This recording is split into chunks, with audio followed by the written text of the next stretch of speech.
Hey y'all, happy Friday.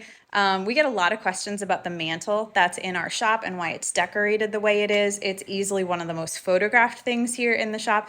And so I'll answer questions about why it's decorated like that and the inspiration behind that. All right, y'all, so this mantle behind me is based on a famous photograph taken by photographer E.J. Bellick in the Storyville neighborhood of New Orleans. And for those of you that are not familiar, Storyville was the red light district here in New Orleans between 1897 and 1917. It was named Storyville because a city councilman was very much against sex, drugs, jazz, all of that, and relegated all of that to a red light district on parts of the edge of the French Quarter into the Treme and beyond.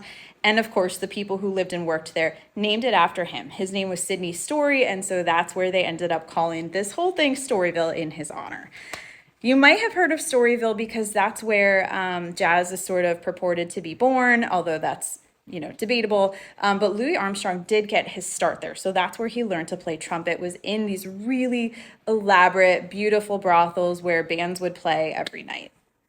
One of the other really cool things about Storyville is this is where women had gainful employment independently. So, like, you could go and be a sex worker or a cook or a dancer, any of the other number of jobs that they would have there, totally independently. And then after that, when you were done working at Storyville, you would like go off, get married, go live your life, and no one sort of batted an eye. So, that's not to say there isn't like a really awful grittiness about other bad things that happened in Storyville that I'm sort of glossing over for this story, but like you get the point.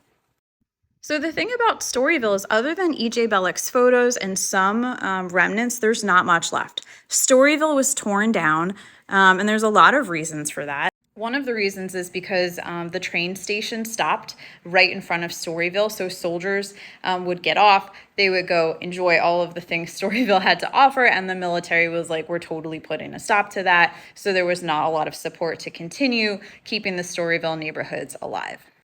So pieces of Storyville don't really exist anymore. They're faked a lot. There's like reproductions out there, but true pieces of Storyville don't really exist. The E.J. Bellick photos do, and there is a place in the quarter that I think has a few authentic ones. And then the Storyville Blue Books are really cool, and the Historic New Orleans collection has those.